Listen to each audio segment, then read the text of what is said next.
Feinberg, Supervisor Guy, Supervisor Flaherty, our district manager, Chris Shoemaker, and from Severn Trent, we have Stephen Bloomfield. Oh, So, Stephen here. with that, do we have anybody that wishes to speak? Yes, we could start with James Brown. Avalon Lake Circle. I'd like to talk about the linear park. Good afternoon, my name is James Brown. I reside at 10154 Avalon Lake Circle in Hampton Park, Fort Myers. First of all, let me thank the board and your management team for the meeting a week ago to discuss the reconstruction of the lakes. We had a great turnout. Too bad they didn't introduce you all. They should have at the beginning. Lesson learned. But the feedback I was given from lots of residents was it's a very, very well received meeting and really great information that you all delivered. So thank you for that. As I've asked several times, and the last time I was here about a month ago, I asked about the linear park fence status. And you all told me you were working to get bids, and that you would also be working with Lennar to anticipate assist with the payment for that fence. So I'd like to have a vote on that if that's possible. The second thing I want to do is make you all aware that along the Florida Power Lake easement in the linear park, we have invasive plants. We have Brazilian peppers and other invasive plants. Wanda Brewer and I were talking before the meeting started, and she's aware of the need to take action in the Florida Power and Light easement. I now put her into communications with our property management to make sure we're not duplicating it. But you all, since in all probability, your park in Florida Power and Light area would be turned over to FACD, should be aware that there are invasive plants in that easement and in that area. I just want to make you aware of that. And then the Hampton Park residents have a concern about when those plants are removed, that a good part of privacy to some of our residents will disappear, because they now will be able to see into the easement. People in the easement who's walking and biking will be able to see into our neighborhood, so there's concern about loss of privacy when we remove those invasive plants. The invasive plants, however, need to be removed no matter what happens with the people's privacy. Thank you all very much. Thank you. We going to respond to that now or later? Because there's some issues there that we need some understanding on. Want to bring it up? If you'd like to. Go Yeah, ahead. I think the issue is that I pulled out the PUD and the development order for Gateway, and as I read that FPL easement, I believe, is a part of a item called a linear park, which is to be dedicated to us. Now, when I start to go look at the map that's attached to the old development order, it's black and white, so you can't tell what the color coding is on it. But it appears that that whole FPL easement from Gateway Boulevard down to Griffin Drive is a park. And the question is, does that have to be dedicated to us? Is there going to be a quitclaim deed to us of that whole deal? Or is it just plus or minus 6 feet, 7 feet on both sides of the center line of the bicycle path, which is the linear park, and all the rest of it is not ours? Well, I think we need some understanding of where we're going on that, because if it's the latter, and the linear park is just the center line of this, the cart path, and going whatever the width is either side, then the issue of the, what do you call it, the invasives is not our problem, other than the fact that they shouldn't be there. I always But thought that FPL maintained. I know they have behind. I think they have the easement, but I don't think maintained is a word that they use. My understanding is, and I'd have to go back and look, and it's all subject to correction after I review the documents, but and David's here in the audience, David Caldwell, I think at one point in time there was a discussion many, many years ago about the district taking fee simple title to that whole area encumbered by the FPL easement, but there were a number of lakes and/or drainage facilities, ponds that had not yet been constructed. And we talked about how we would adjust that and handle that. And I think, if I recall, the determination was made to wait until all the ponds or lakes are finished and then consider acquiring it. And that is done. That's all done. Is that recollection, David? Is that a fair recollection? The nod of the head by Mr. Caldwell will let the record reflect, indicates yes. But I think the question is the entire 660 feet width for the full 3,000 linear feet, is that all ours, a park, or is it just the path?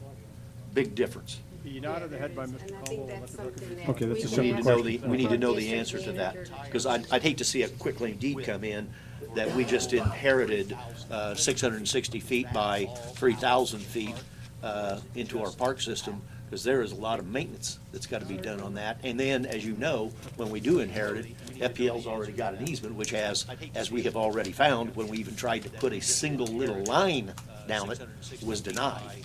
So it's sort of a, I don't know if we want it all or not. We'd be better off just taking the 3 ponds that are in it and the path and be done. But first, we need to know what the definition of the linear park was, and is that one of the 275 acres that originally in the development order was created in Gateway? I don't know where all of our acreage is if it's not there, because I can't come up with 275 acres. Yeah, and again, I don't recall, we could go back and look at when they had the idea of the parks impact fee or service fee, there was a report by Gladding Jackson, and I'm not sure if they identified the areas that would be considered That's parks. the report I looked at, and I couldn't tell by I needed a color-coded copy. Okay, so if we can I find a couldn't tell. color-coded copy of that, maybe, okay. So anyway, I think we need some legal help on that, and especially if somebody is anticipating any type of a quitclaim deed transfer of property to us in the future. Chris, is that something that we can just turn over to you and ask you to look into that for us? Sure. To find out what, The size. yeah, what are we supposed to get, if anything? Oh, And who's responsible for paying for part of it too, for the fence? That would be, that's what we're supposed to be looking into too. you win. You know, Thank And you. someone else had signed up to speak? Ken's Yes, got we time. have several speakers. Richard Macchia, Lakeland Circle. That's why I'm going, holy smokes, he's got Is he here today?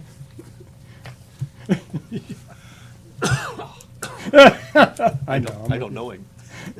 Well, it's about the bocce court. Oh, okay. He's been here before. Scott Connell on Worthington. Scott, I don't know if you want to wait until the agenda item. Address that, okay. Oh, we're getting through them fast now. Yeah. Mr. Charles Mann. Okay. And Rhonda Brewer.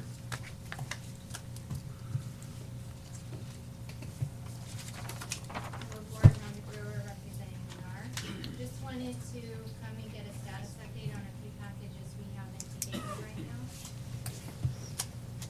So, we are waiting for Battery to 3 legal memo from Tony. And we had submitted that on April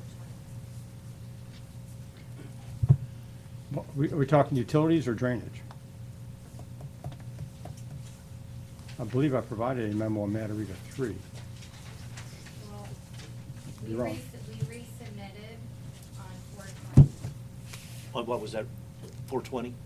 Yeah, 4/20 for Battery to 3. I'll try to check quickly here.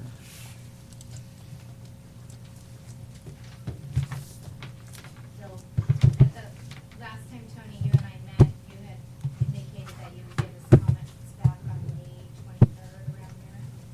So I think it's just one of those packages that fell through the cracks. I'm not sure if it did. Give me a few moments in the course of me, I can try to check my emails. Was there another one, Rhonda? Yeah. So, tract L drainage. So, we submitted our package on May 26th, the legal conveyance documents. But back in April, on April 24th, we had submitted all the storm videotapes. So we were looking for some type of response from Tetra Tech on tract L storm video. And then, Battery to 2A, we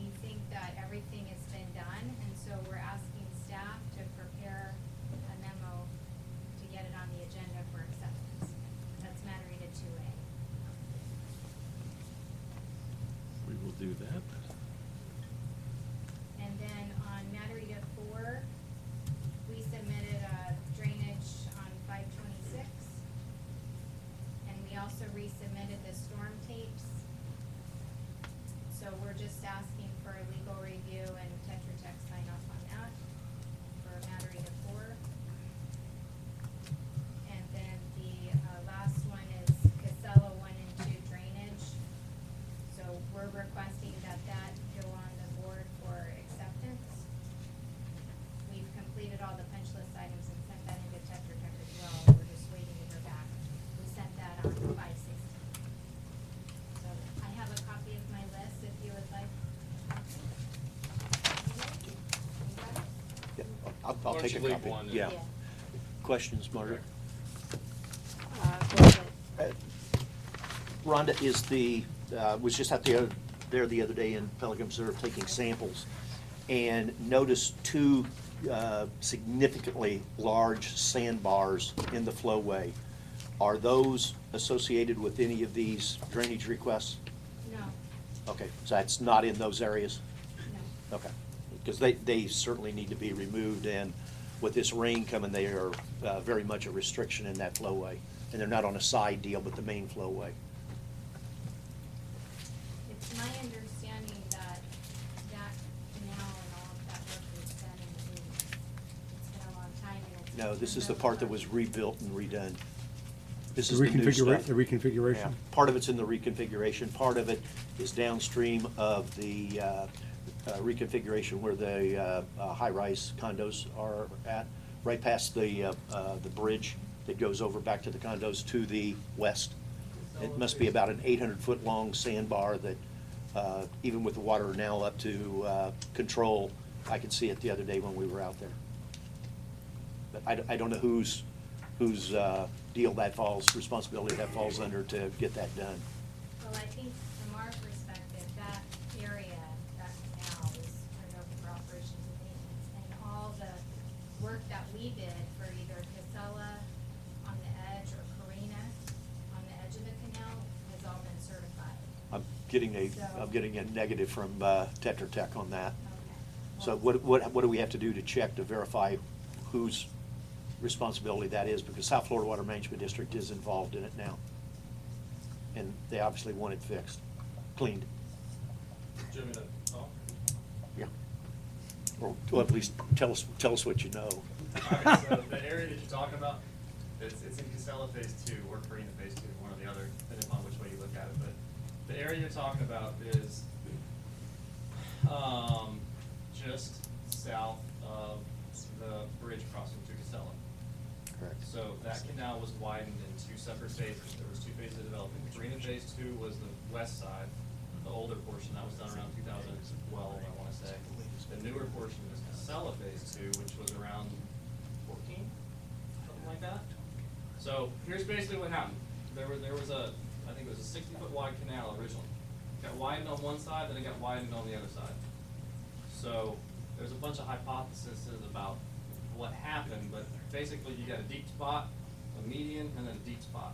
So South Florida came out with a request to Gateway staff and took a look at it and said, hey, listen, there's a problem, it needs to be corrected. South Florida was working with Lenar's consultant, RWA, and their other consultant, Waldrop. There was 2 different consultants, 2 different phases. They were supposed to work out what the fix was and what exactly had to be excavated out. So then, Rhonda, is that you aren't aware of this then? I was just made aware of it today through our consultant, but I had questioned that it was our obligation. So we have a difference of opinion there, because that canal was turned over for operations and maintenance. And the work that we did on either side of it has been certified by South Florida. Use my old famous expression, where's an alien go to register? We need an answer, because it cannot stay the way it is. The last conversation that I heard on it was Mark White, who works for South Florida, was working with John Williams from RWA. They were supposed to meet, discuss it on site, and figure out what the plan was. What was the date on that? That was, I mean, just ballpark. last week or the week before. I think it was last week. So it was recent. Can you Recent, follow yes. up on that, Rhonda, and verify which way it is so we know? Definitively, one way or the other, it's either in your park or it's in our park. Because if it's in our park, we got some real serious work to do. And I think we'd want our consultant to find out, answer the same question. Yeah. Madam Chair, if you'd like, as far as Matter Reader Phase 3, it's just a matter of providing that to WCI. It was provided during the transition and staffing. Okay. So that was May 23rd it was provided, so it's a matter of us getting it to them. But I provided my memo back then. Hey, sorry, me again. Just so to follow up on Rhonda's request, so the one, I'm in agreement with her that she submitted packages that we are reviewing for MAT 4, and the other one being Casella, the resubmittal on the tapes. Yes, we are looking at those. The one that I'm not sure we're on the same page is Matter Reader 2A. There was one pipe joint that we were asking to be grouted, which I don't know if it ever was. Yeah, we completed that work and then sent it in May, so I don't know if it didn't make it to you again. Okay. Yeah, and Chris said the other thing. So we'll follow up with them on that one, but other than that, we're on the same page, other than that. Any concerns with track L? No, sir, Trackdale, as far as engineering related matters, we were satisfied with everything. We looked at the videos, we were good with all of that. PPEC had concerns outside of items that we were reviewing and other items that were not. Sidewalks, necessarily our- landscaping, monuments. Yes, sir. Yeah. So engineering related matters, Trackdale, we were satisfied. Okay. Chris, is there any other speakers? Yes, Mr. Mann, are you gonna speak? You already called it, I'll wait for the agenda item. Okay. That is all we have for public speakers today. District engineer, back up to the podium. I guess I should have stayed. Excuse me, is your sound system working? Your microphone's working? I'm not sure, I can talk loudly though. Apparently Hello, not. 1, 2, 3. Doesn't sound like it. It doesn't sound like, no. this one is. What is it?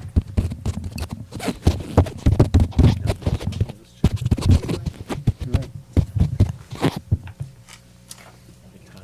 Look at that Thank you plug for underneath asking. there. Yeah, that'd make minutes a lot easier. And those who are watching.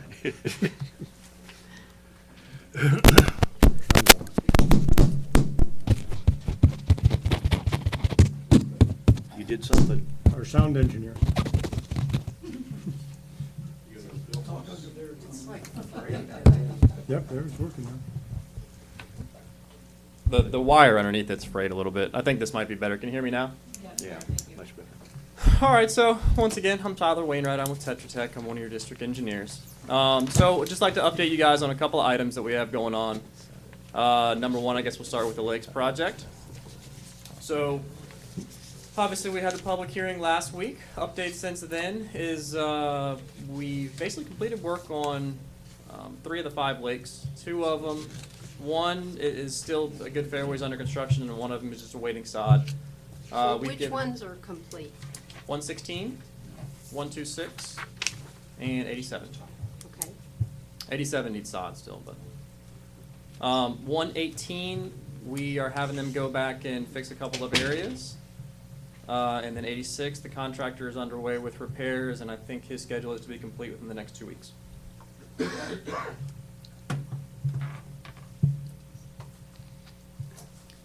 So- And have we completed the ones 106, 7, and 8? Are those the ones that had additional things? that- 106 we needed to address, but the water level now is all the way over the top, and we're gonna have to wait till next year. And already have heard about that. Okay. We can't do that again. I just wondered, because I knew we were trying to get some repair work done on that. Okay.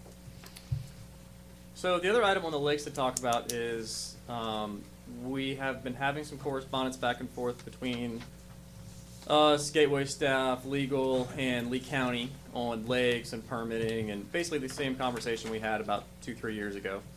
So there's been some staff turnover in Lee County at the upper management levels, and they seem to have different opinions than the former staff had.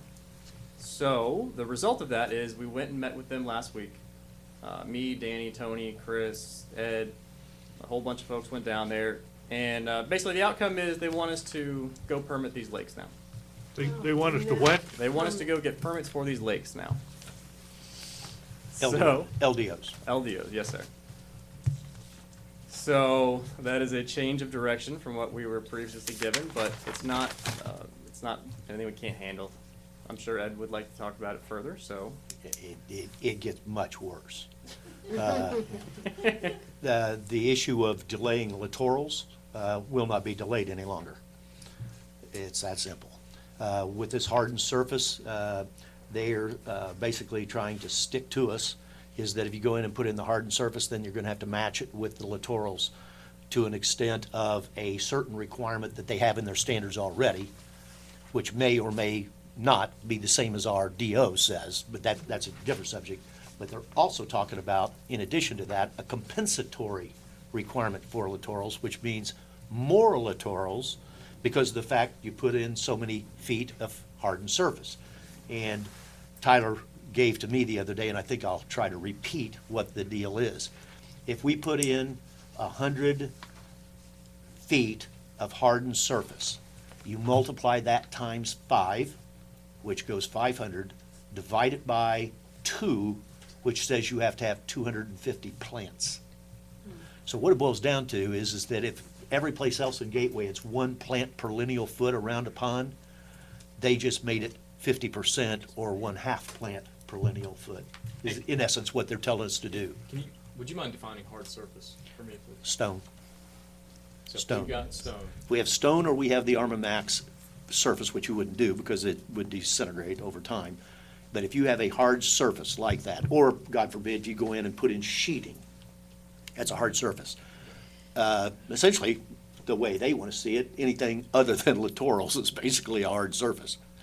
I suppose you have a third option, and for the life of me, I'd like to see those people come out here and look at Gateway when you look at that third option, which is to reconstruct it to 4-to-1 with dirt or compacted material, then stand back and watch the gully washers. Because you want to see a vision of it, go up to Hampton Park. If I may add. So we got an issue that some of the decisions that have been made by the boards in the past, we're gonna have to rescind today and change it, because we have to go and start now installing those littorals on the non-residential side to match. Well, it's not, we don't have a final answer yet from the county. That's Right. just only on the compensatory. Yeah, the compensatory part. And the compensatory part, we don't have a final answer yet. We raised the issue that we raised before, that there's language in the PUD, and you compare that to the language in the typical land development code, that we do not believe the compensatory requirements apply. And so we discussed that. We discussed where we would plant the littorals if we had to do a compensatory, but we don't have an answer back yet. They were willing to listen to it, and John Ferdima, who was there from the county attorney's office, is going to advise the staff. Well, compensatory is just sort of like, do you want shot or do you want hung? It kills us, because it means we're gonna be going out and essentially every place that we have put stone, or every place we propose to put stone, you're gonna be matching it somewhere to the tune of 50%, 1 out of 2, with littorals. Do you have anything in writing? Writing? let's- Yeah, it's their rules. No, Section no, 10.418. once again, that, Yeah, let's that, wait. the final determination has not yet been made. Right, The county's land development code has a formula for the compensatory littorals, if it does in fact come into play. Our position is it does not come into play in this instance. And Okay. Right. So I have a couple questions. So when was this standard changed, or is it being interpreted and enforced differently? First question. Well, what happened was, we basically, this is the second go-around with the county that we've had on this. The first time, we all met, same people from our side, went down, and the decision from the county. 2014. 2014, the decision from the county was, okay, fine, we agree, what you're doing is maintenance related. You guys can proceed without going to get development orders. And do we have any? We have that in writing from In an email. writing? And they basically said, well, I don't know what their opinion was, but their opinion was that they weren't sticking with that anymore. So, moving forward from there, all along we've known that the lakes that had littoral requirements were going to have those littorals regardless of Period. how we fix them. Basically, the contentious portion of the argument right now is this compensatory littoral that Ed's talking about, which I believe Tony's opinion was, I don't want to speak for him, but at least my opinion was, I don't think it counts for us. Oh, no, my opinion is it does not apply, based I- upon the language in the PUD, and you look at the language in the land development code. And I agree And with that's that. what they're mulling over, whether or not they agree with that opinion or not. Right, so we asked the county attorney for his opinion, he's yet to get back to us. Your only problem with that, let's tell the whole story, is if you have an erosion problem, you still have to fix it. So you go in there and fix the erosion problem, what are you gonna put on the top? More rock or littorals? The issue is we wanna take and get this cost down, and the littorals is the cheaper way of going. So any way we go, we're going to end up with these littorals, like it or not. It's just a And I question of, That's a good point. I understand you're saying that, but when we were doing the pond standards, you were adamantly against putting littorals just about anywhere. no, I was adamantly Except against for putting like- littorals on residential property, Right. which But- is in Lee County standards. But now you're saying that that's what we're gonna have to do, so I'm kind of, We're, I'm not saying, I'm repeating what they're saying. I'm not agreeing with them, but I'm just telling you the reality. It's the only way we're going to be able to do it, and we're the problem. For the most part, most of our ponds, and I've been going through doing an analysis, most of our ponds going forward, we have alternatives, common area, FPL easement, Inlet commercial, and golf course to put them on, so we're good. But we've got several ponds that are totally circled by houses, So let me ask. and those we don't have a choice on. So with the but pond. there's inlets and outlets on those ponds where littorals could go. Correct, that's probably where we'll put them, So does this have any impact on the lakes that we've just completed or in process? yes. That if they are successful, we've got every one of those ponds to go back and come up with the proper number of littorals to satisfy them on the hardened surface ratio. Attorney, do we have, what's our legal position on that? Our position is that compensatory requirements are not applicable. Okay. In the- So we, So we would really fight the that. thing is. So it's either moving way, forward. We were Let's hoping just to say- have- Let's operate on the assumption that we get grandfathered in or. We your- determine your that it's not position- applicable. Yeah, that it's not applicable. Moving forward, as what we said, I think what we're gonna look at is before, like coming out of the board advance or even during, we would do a complete review, which I think we've already done that review of assessing the next phase or verifying and making any adjustments to the next phases of ponds. Well, it's simpler than that, Doug. We're gonna have to submit an LDO. It's that simple. I think we recognize that we consented to that. So we need to do an LDO for the 5 ponds that we did do right now, because in my opinion, those are separate. Those are different. Yeah. These next 8 ponds that we're doing the design on right now, for which we've had the approval of the facility plan, we need to go back and look at those and incorporate into it the Those standards, littorals. Yeah. That was my Yeah. point. As we're moving Yeah. forward, we will adjust our plan, and that could potentially either have, Well, positively looking at it, it could lower the cost. I think you're putting the cart before the horse. Yeah, exactly. I don't, Bill, I wished I were, but I don't think I am. Well, I think you are. We'll So see. then- I think We'll see. And I know a lot of the lakes do have common areas where I think littorals were planned to begin with on those sides anyway, so. Right, I mean, all along, we've known that we're gonna basically do this two-phase or two-part, however you wanna look at it. There's gonna be a lake bank restoration portion of it, and there's gonna be a littoral portion of it. There might be a couple more littorals in some of these lakes that we're gonna have to find spots for, but in most cases, like you're saying, we're just gonna put them on the golf course side, or, maybe some residents want them, knock on doors and say, hey, would you like them? Put them behind your house, or we'll find areas to put them. I mean, it's nothing that changes our direction really, other than we're gonna have to go get LDOs for them, and they consented to letting us do one for all of the lakes at once, at least per year, so. Yeah. Instead of doing, in this first one, 13 separate, we're just gonna do one LDO for all the lakes, so it's not really that big of a deal, and that's kinda why we consented to it, just say, okay, fine, we'll go get one. and the last thing, Ed or Tyler, we will have to align our standard with the new interpretation of. When we find out what they're going to tell us to do. That's it for me. Anything else? District engineer. When we get to it, on the agenda item for the Worthington turnover, there's some stuff obviously that I'm sure we'll be talking about, and I'll have more, things to provide you with at that point, but I think for right now, I'm good to go. Has, Thank you, Tyler. Thank you. question, have you turned in, submitted the last meeting before last, we made the a request for you guys to give us a cost proposal for the facility plan for Phase 2. Has somebody done that yet? Yes, sir, we sent that to Chris, and he's reviewing it. Okay, so we'll talk to Chris about that. Thanks. And where are we at with the storage facility? Is that? I'm not sure Storage where we left facility, we took it to the 90% design phase. It's basically to the point where if Gateway would like to make any changes or revisions, we're at that point. I was actually just talking to Chris about it before this meeting, and now that Mike is on board, probably ought to talk to him about it also and see, if he has any input on it before we do anything. But, we're basically there, other than if Gateway would like to see changes, so. Okay. It would be, side comment, it would be a good idea to get that, permitted and ready to go before the adjacent property gets rezoned. That would be a good thing.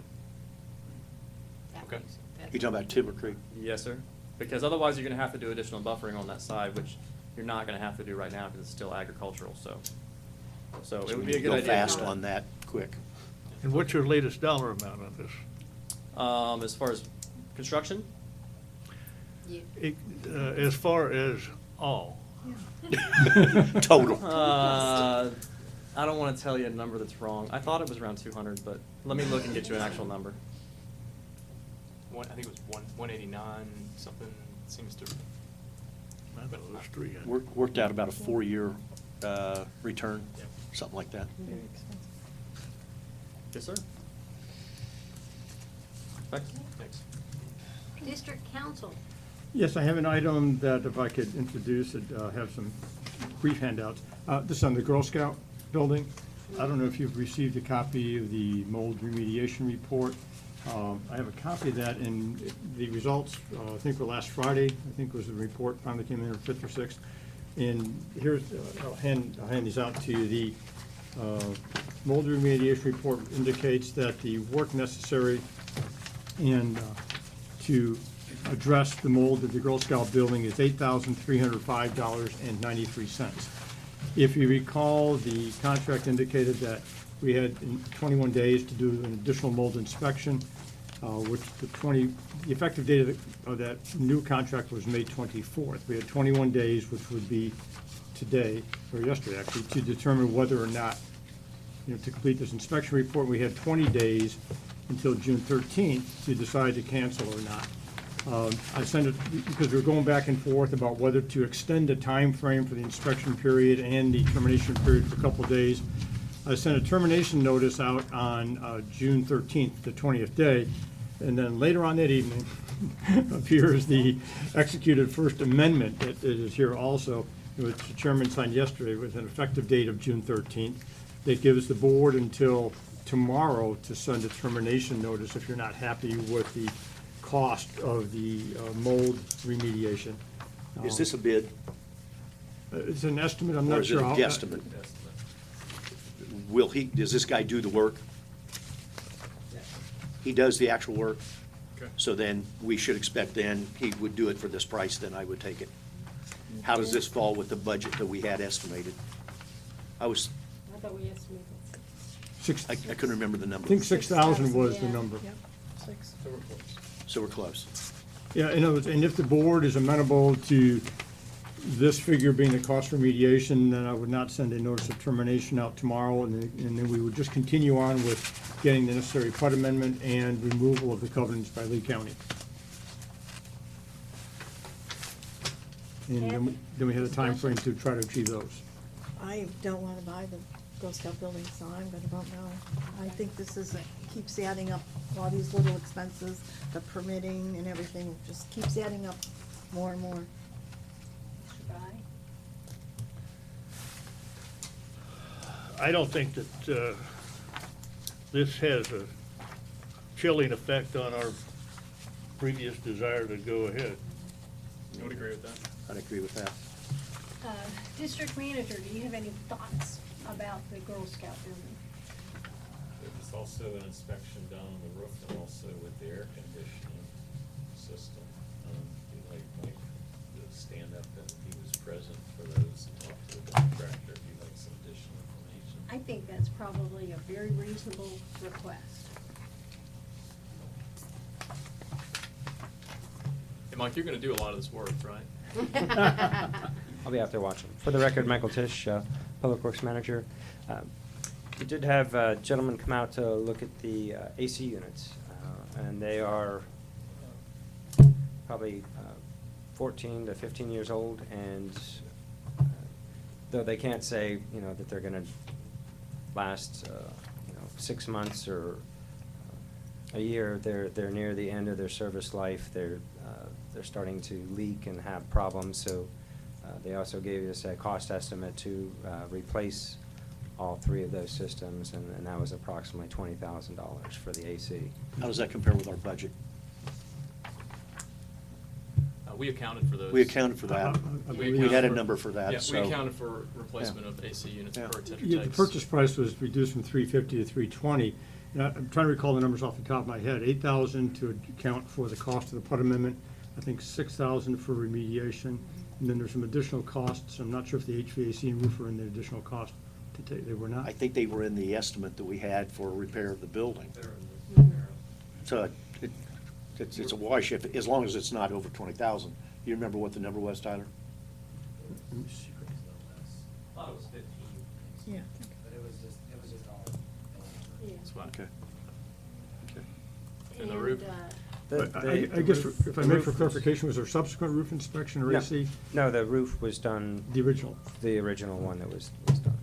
I didn't have, after looking through some of the material, I didn't have someone come back out, but I did notice that we didn't have somebody specifically look at the HVAC and give us a hard number, so. Okay. I thought that that would be prudent to, at least so you know how much we're gonna be looking at to replace the AC. So then we may be 5 and 3, 5 and 2 over. Probably another 10, let's just say. Another $10,000 more than what we thought. Okay. Excuse me, Mike, Madam Oh, Chairman. yeah, certainly. If you personally were making all the decisions on this, would you recommend that we proceed with the air conditioners, the compressors, condensers that are there now and working? Or would you recommend something different? In talking to that gentleman that came out, they also do all the work for us now, Gulf Shore Cooling. He said they're functional and they're working. They cool the building at the time, currently. But the building hasn't been used in so long. He's just concerned with the seals and the different things within the AC units that, once we put into daily use, that the system could go down. My question was. Say yes and get it over with. It would function for a while. I would see we could get some use out of it, It's rolling and they can dice. replace those systems very Not worth it. quickly. But there are 3 separate compressor condenser operations, are there not? Correct. And is it not probable that one could go down and be replaced, and then 2 years later a second, and then 5 years later a third? And do you not? Certainly. Well, maybe there's a Are large- these, I'm sorry. Go ahead. No, just no, one sorry, more. Are these zoned? Right, there's 2 on the east end of the building and 1 on the west side of the building, and they control different parts of the building. Okay. Thank you, Madam Chairman. Certainly. So there might be an opportunity Opportunity for to zoning. go to a 1 4-ton control, to, Well, your big deal is that big open area, which is the, like, meeting room, Which that would be a both separate separate. deal from the office deal. yeah. Unfortunately, there's a couple of offices that I'll bet you come So off we that could, large room. we could but get that down by a you- couple thousand by. Yeah, you could probably do a little bit with maybe. it. Okay. I mean, there's quite a bit of work to be done. The parking lot, I mean, that's, We know all those, I Yeah. think. it's just coming apart, so. Have you seen the original budget that we had done maybe, 8 months ago? Yeah, 6 A year ago? yeah. That shows all of the costs that Tetra Tech identified. Have you seen that? No. Okay, you better Okay. get up to speed on that. Because I think we got everything covered, other than these were the surprises, or the unknowns. No, Additional. not really surprises. Yeah. I think we knew we were gonna, if Yeah, we there was took the gonna be some- building, there was gonna be Yeah, some of there's this. something. So, Is there anything you need from us, Tony? Yeah, the action would be just some direction as to whether or not to send a notice of termination out based upon the recent mold inspection and estimate of cost of repair. So if there's not a motion to send a termination, we proceed. I would still like to get some consensus direction from the board. So the letter doesn't go out there and go, huh? I make the motion that we proceed and continue to proceed with And this. not send out And the not termination. send a termination notice. And Based not upon the send mold it- inspection. Correct. Thank you. Thank you, Mr. Yeah. Guy seconds. Okay, and I have one question, Tony. Now, are we still in the clear on if we can't get that rezoned? Yes, but we Then need to. we can terminate. But we need to begin pursuing it, and we have not Okay. yet done that I to my just wanted knowledge. to make sure that that was, Can you amend- we Do Do you still want have that to, ability. amend that to post haste proceed with the process of the zoning change? Yeah, and on that too, once again, we need to talk about if Tetra Tech needs to get a task authorization for that, and I don't know if you've been tasked to do that yet or not. What's it entail? Can't be that difficult. To do the rezoning? Yeah. Did we put together? I thought we put together a task authorization for that. I think we did already. I don't Okay. recall the number, but we kind of been holding off on doing it because we wanted to get all those issues squared away before we went and rezoned it. And, to make sure that Gateway wanted to move forward with it. That's kind of the last item that needs to happen, so. Well, then that's the next logical step, so I'll amend my motion to incorporate authorizing them to go ahead with the preparation of the zoning request. Seconder accepts the amended motion. Okay. Any further comment? Okay, I'll call the vote. All in favor? Aye. Any opposed? Opposed. Yeah, and even though it's not in there, it also includes doing the Lee County release, and I'll work with Tyler on that, so it's sort of part and parcel.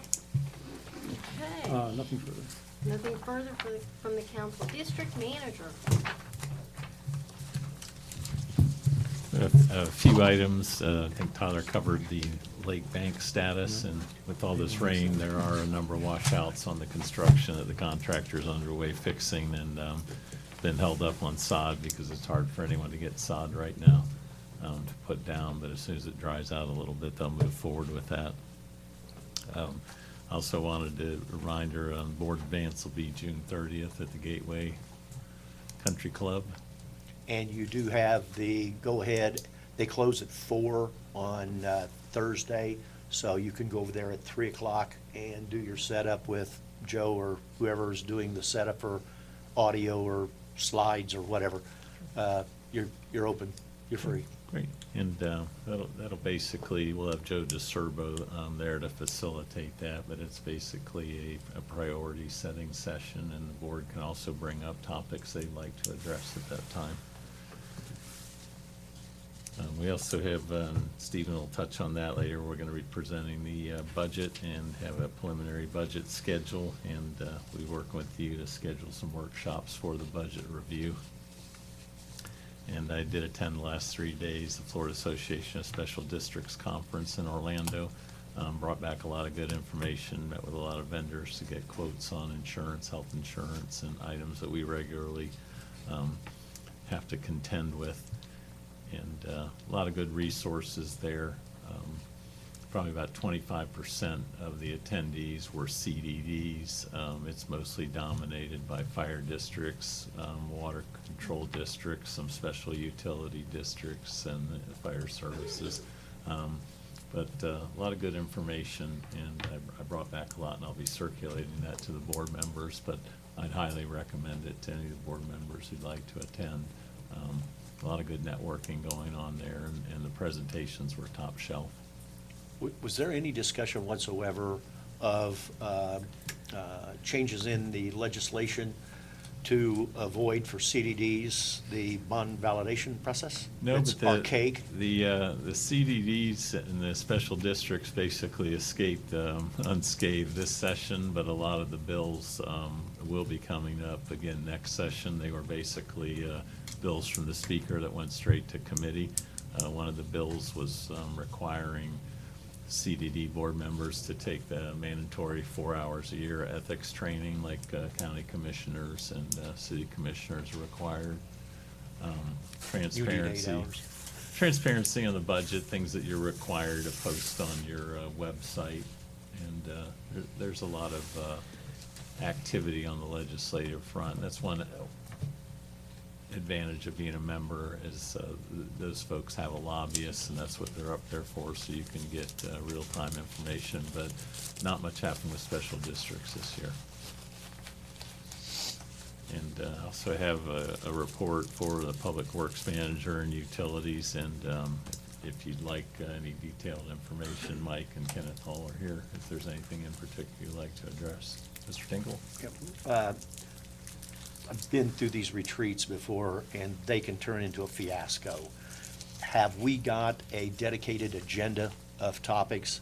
If we take off on a topic and tangentially, we'll be out in left field and spend 2 hours on something, we need to have really a dedication of the limited number of topics with maybe some standbys in case you get done in time, but to just go in there and shoot the you-know-what, it to me is a waste of time. No, there's a top 10. Okay, that I mean, Mr. when, DeServo are struck we out. going to see something to kind of prep for that since we're only 2 weeks away? I believe that's already been sent to you, if it has. I've got it? Mhm. I must have missed it. I I'll missed it. resend it. Who sent it? Joe did, Joe DeServo? yes. I know I didn't get anything from Joe DeServo. Okay, I'll resend it to you, that's no problem, and I met with him up there, he was, in on a couple of the same sessions I attended, and we talked briefly about it, we're gonna get together the night before and lay everything out. Okay. And we'll have, Sounds great. we'll agree going into some operating procedures and expectations for that meeting, so we don't get hung up on items, and we stay focused on what's important. Chris will manage that. Yeah, and on that too, our office, Diane prepared a notice of it, and Lenore in our office reviewed it. We Okay. put in the newspaper, make sure, and so the gatehouse would need to know when people arrive that they can go to that meeting. At the HOA? Yes. Okay. At this workshop, at the retreat. Yeah, public's welcome. Yeah, public's welcome, so. Just make sure they got a driver's license. So, but it just make, if you can let the gatehouse know that day. Thank you. Yes. Thank you. Mr. Shoemaker, you were talking about the washout with the construction. These are all the new construction that have washout already? You know, where the washout was coming from was drainage from the yard and some of the swale areas. And on the ponds that the sod's been established and growing the last 4 or 5 weeks, there were 3 or 4. Some of the newer ponds, there were probably 18 or 20 washouts that they'll have to go in there and repair and refill.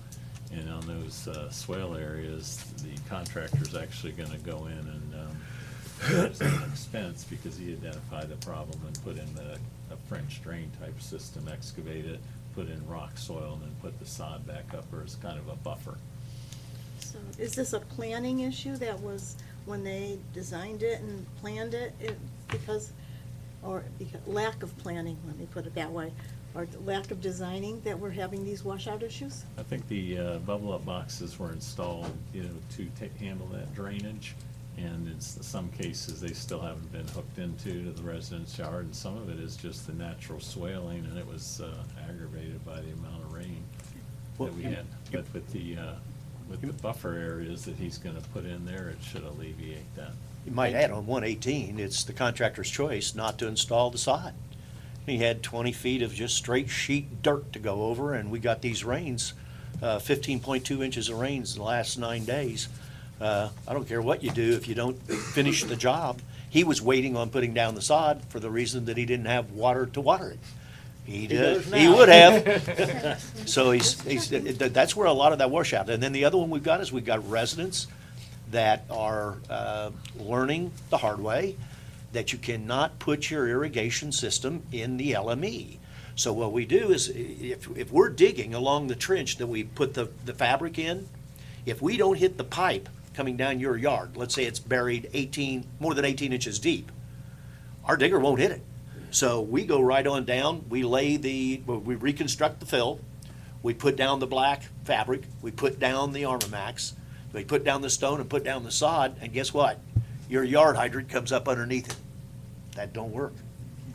So the problem is we have some of those where people's irrigation, our residents' irrigation system need to be moved back out of the LME or to the edge. Have another question? So Well, wouldn't it be advisable then to find out where the residence irrigation system is before we do the ponds? That We- would make sense. We did that at the last meeting. How are you gonna force them? I tried that in that very neighborhood, had a public meeting there at the clubhouse, took all kinds of red little flags to give to them, and you know what their response was?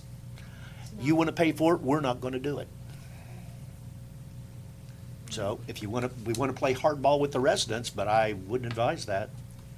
And we also had, on a few of those, there were some broken irrigation heads and Yeah. lines, and there were a couple of them that the contractor did install right on the edge of the trench, and he was not supposed to do that, and I was speaking with him yesterday, and they're gonna come out and move them back out of the trench at their expense.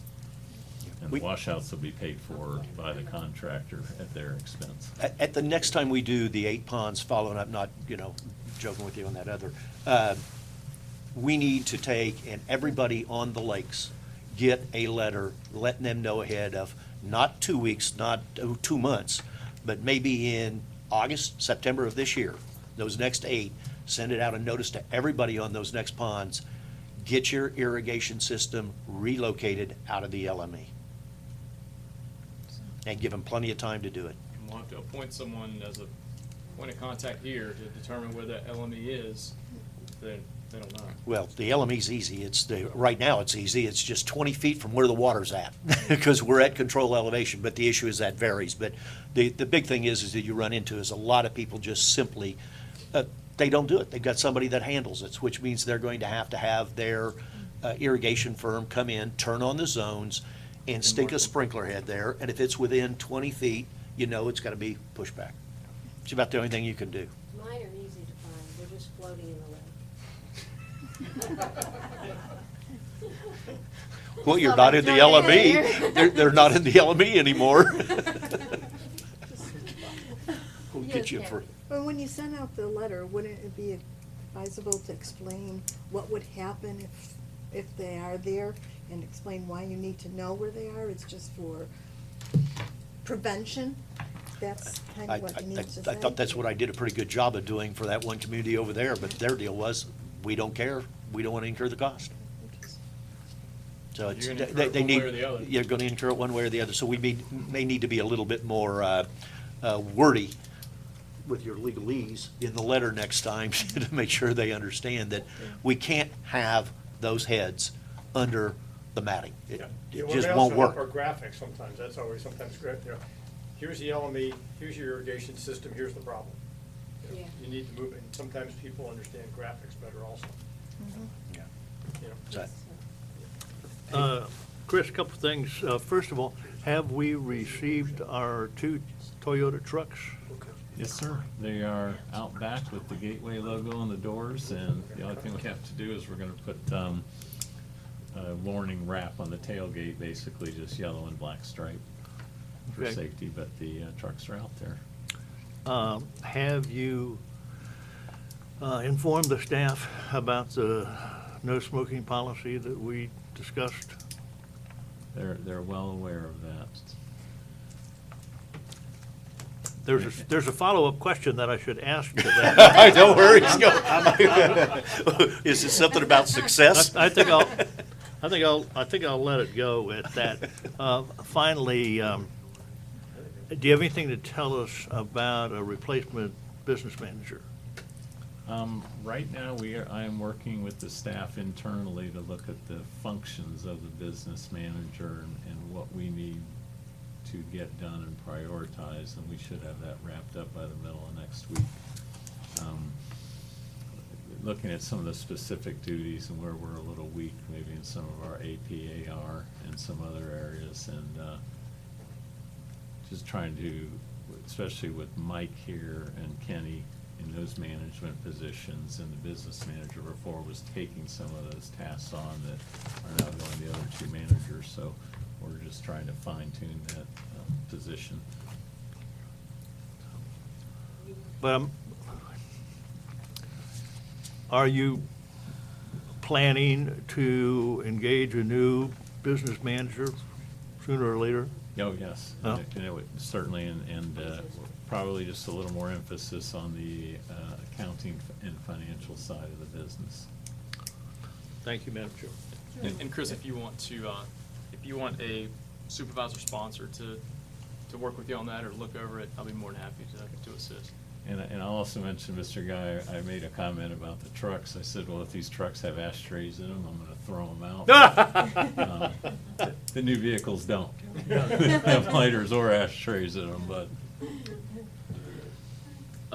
Hey, Chris, I've brought this up a couple times, and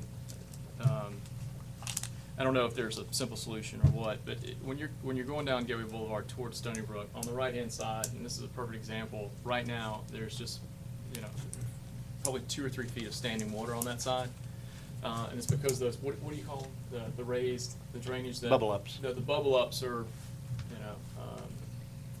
most of the time they're just not ground level. I think you've even said there might be a couple quick solutions, or I don't know if it's quick, but where we can just get better drainage over there, because right now what's gonna happen is. You're talking about on the Gateway Boulevard? Yeah, down towards Stony We- Brook. We've looked at that. The issue is we'd have to go back, LDO and all that. But yes, there is a solution, and the solution is to take and put a pipe that runs at full length and discharge it into the flowway number 4 that goes into pond 130. It's not that hard to do. The thing we've got to watch and to have consideration of is Gateway Boulevard going to 4 lanes. There's a real good chance that's going to happen. So I'd hate to put something in that's only going to be ripped out, so there'd have to be a little bit of engineering done to do it, but That's what I was thinking, just drill into the bubble ups. yeah, it works the other way, though. That's the problem. Do we still own Gateway Boulevard? Yes, and John Redeem, I'm meeting with him on June 26th to hand him all the documents. Hey, we got our champagne for the 30th taken care of. That's gonna be an interesting meeting. Tony's Oh, furnishing. yeah. Make sure you stick around for the end. Hopefully our box from Corbell Winery that we visited Yeah. will arrive by then also. So again, the only reason why I bring that up is, mowing becomes an issue over there, and really, mosquitoes, it's just a breeding ground. It is, for- it's a for mess. Mosquitoes, Yeah. So if there's a simple solution that's, cost effective. There is we a should look simple into it. solution. There is I think we may have even have laid out a drawing of a pipe and a French drain combination, a year, 2, 3 years ago. But it's like everything else, money. Yeah, that's right. Anything else for the district manager? Do you want to bring them up in our section, or I'll just wait till supervisor comments? Okay. But I got quite a few. All right, that's fine. Utility manager. Afternoon, Kenny Hall, Utility Manager. I just wanted to give you guys a snapshot of about the last 45 days with what we've done on the utility side. We have about 137 locates that have been called for us. We've had 11 total line breaks, 180 leak reports from our AMI system, and our maintenance program is pretty much gone for the summer, has gone into effect. We are lowering all the leveling on the lift stations because of the reduced flow through the summertime, and with the I&I, it's really, from last year, we are lowering them, which is gonna save us a lot on our pumping. Are you implying that we have an II problem, or No, we don't have? You would think in the summertime, what we normally have is with the rains and everything, Yeah. we start getting a lot of I&I, and we located 3 6-inch lines that were uncapped. We capped them, and you look at the numbers, and there's no. So we essentially don't have an II. Nothing. You're that's- always gonna have some, That- but yeah. nothing that's substantial. That's good news. So what we do is when the summer swings in, and with the schools, especially up on the south end of the district, we lower those levels, because once the schools goes offline, those stations pretty much go dormant almost. And it leads to grease problems and that type of thing. And, we have a new generator at the Pareto Master Station, that is a fixed generator for that station. We've taken over the, operation and maintenance of that. We did the Pistoia walkthrough in Pelican Preserve, with the lift station. And then I would just jump into the AMI. I have all the numbers on our up-to-date for the AMI system. Up-to-date for what we have from January 1st to today, as far as MIUs, replacements, we have 202 total for 6 months that we have replaced, that have been dead. or should we get a report, or it comes back as a no read, or several issues. We go out, find the meter, the MIU dead. Swipe it, nothing. We have to replace that MIU and send that back to Zenner. Have you received a follow-up to the letter you authored about 2-3 weeks ago to Fort Line as a result of our board meeting? No, not yet. We are trying to, you're talking, referring to setting up the dates and getting them down here and, with that Correct. meeting? I was hoping that if they want their money, they would first want to come down here and Fort have a Line's meeting very and talk. responsive. It's just a matter of getting everybody together and getting it all the times right, and then sitting down and So hashing it out. we're working on Well, that yeah, right we've now? got, we've got I think 2 confirmations so far. It's just a matter of getting everybody together. So let us know as soon as you can some of the dates, because we have other schedules, obviously. And other than that, we have an issue with our lids. I ran it by Zenner today with these cast iron lids with the MIUs attached to them. We can't come up with a great way to actually put them in a position where it's good. Like, there's no proper way to set this lid off, is to just pull it up and drop it.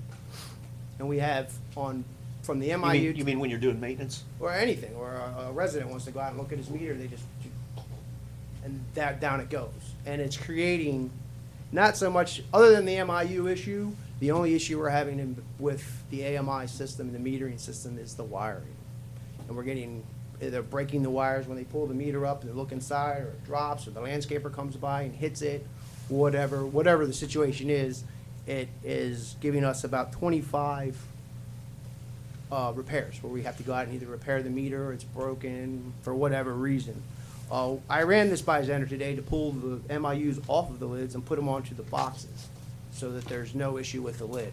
Put them under the boxes? Yeah, we would take them out, instead of being attached to the lid, so when you lift the lid up, it's breaking the wires is what's happening. Where would you put them? Put them down on the side of the meter boxes. Well, we brought that up They shot a it year down. or two ago, and they Yeah. shot it down on the Yeah, ground they so shot that it they'd down. lose the signal. No, you'll lose the signal. He offered me a solution that might be practical. But other than that, from the MIU to the meter, there's 12 foot of wire per meter. I go to other communities and I see these same things in the same type. Now maybe they're not cast iron lids, could be plastic, reinforced That's plastic. what they recommended. They recommended that we replace 1 in 10 with a plastic composite. He said that I would got a make it real problem dramatic. with that. Where in the hell were they 3 years ago? They were out here, they saw this place, this was a turnkey. This is exactly why I want the meeting. What part of turnkey did those people not understand? They had the opportunity to go around this community and look at it, and now they're coming back with all these what-ifs and as should we. Well, the ball's in your park. And when they were doing the installation, a lot of those cast iron lids, the flaps were actually broken, because I found out they were lifting them by those center flaps, and that some of them just broke. Yeah, and we're gonna put something on the website to address that with the lid issue, because there really isn't a way to hold it up, or you stand there and hold it, and it's been in the sun all day, it's blazing hot, you'll burn your hand holding it while you're doing whatever it is you're doing in the box. You can't latch it. We have no way to secure the lid, so. Well, obviously, one easy, not inexpensive, but easy way of doing it is simply go in there, and we've got about 4,000 of these suckers, lids, one for every house. Just simply replace them with a fiberglass deal that's 24 inches in diameter, as the pre-cut holes already set to go, and you come out and you replace them all. Now, that would be an option for Zenner to do. 4,000 of them? I said it was an option for Zenner to do. But it's not gonna be on our nickel. These people knew this stuff when they came here, so I'll pull my crying towel out. I have no sympathy for them whatsoever on how this project was handled. And the fact that Zenner's got a problem is because ST did the construction. And so those two are sitting there doing this stuff, and my deal is, have at it. So other than that, It's not our problem. Our AMI system is running at 99.3% on a 3-day trend, so I mean, it's running. Once we address the MIU issue with the AMI system and those MIUs, once we figure out what's happening with them and we get a solid answer, we eliminate that. The system is doing exactly what it was sent to do. We now have Prado and Pistoia. Yes. That will be that's in our district, isn't it? Yes. Yeah. And then what's the next one to the west? That's the last one before the magic line that's in Gateway? Arborwood? Costello? Casella's half. What's the furthest one west? before you cross over to City Fort Myers. You talking about Matarita. Hardwood Phase 3? You might No, be- northern no, part. northern part. PP part, yeah. My question is that have we gone out, because those people are a long way away. Have we gone out, or has Zenner gone out, or has anybody gone out to test those areas? Because like up there behind the country club at the far south end of Pistoia. I mean, you're in the boonies out there. Have we tested to verify that we don't have to have a tower or anything for those meters to work? We could put a tower out there. We could put an Acer unit out there, but I don't like think I that didn't would like be. the we. I don't think that. It's not our problem, it's I don't- theirs. I don't think that would be, oh, we could move one. We could move one into that area from another area. Well, my There's a- question is that those are on our system. Right, They were known to be on our system. They were to be a part of our system going forward. yes. My question is has anybody from Zenner and or Fort Line been out there to see that when we pulled the first house bill down at the very end of the cul-de-sac on Pistoia and put it up, will his signal come to us? Yes, it's a self-healing system. It'll find a way. You might increase your latency a little bit on the high end, but if it's within the boundaries of our gateway units, it will find. It might take it a while, but once it establishes a route, you Well, can that's put it my anywhere in that question. boundary. Yes, I it just will. don't want to hear when the residents come out there that we have problems out there because the design didn't work. And you're not going any further west. There's nothing more west. Nothing west of Pistoia? No. Okay, I thought there was a little bit more. You have stuff out there now that is reporting right now. Okay, great. Okay. And do we finally have all the meters installed? There's 9 large meters left. 9 large meters left. We're And getting those are- close. And those are 3 and 4 inch meters, and the rain has kind of held things up a little bit. What part of Drive Last did year's they rain miss or out? this year's rain? Just this past couple weeks, they came out and got 5, and they're just large ones. Any other questions for our utility manager? I just have one comment, Certainly. Madam Chairman. I've been thinking about this for some time. I thoroughly enjoy listening to these reports from our various staff members. But I'll be honest with you, there are some of the things that they're talking about that I don't understand. And there's some of the things I understand I forget. And I'm just wondering if you would consider having the district manager have these written reports at the same time that we're listening to the verbal. You mean like a bullet point? Well, no, I don't mean just a bullet point. I mean, there was a whole lot of stuff that Kenny gave, only part of which I really understood, except he was smiling and saying that mostly everything's okay. But I'd like to have some of that in writing so that I can refer to it and possibly understand it a little better and Ahead of time or like Ahead of a time would be- handout at the meeting? We can put it in handing the- at the meeting is better than not having it at all. Okay. My Just preference here, ask. and I was actually gonna say something and go what you got to it first. I apologize. You're just quicker to the draw than I.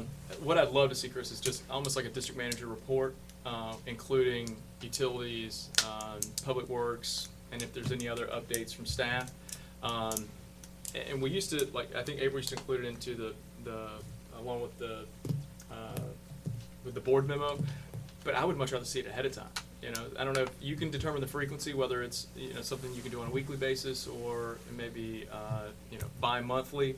But it'd be really nice to have just an update of, you know, things that are, things that the staff is working on. And I don't necessarily want to get into the weeds like we did with the maintenance report where we get pictures of a storm drain that's got Yeah. dirt covered over it. But, you know, items that is important for the board to understand either where we have made some improvements in traction and any potential issues or watch items, so we can be prepared to speak to it. So when Kenny's talking, to Bill's point, we have a little bit of understanding. And if we have questions, then we can say, hey, we're good with that, or I have a question on something that maybe you haven't brought up.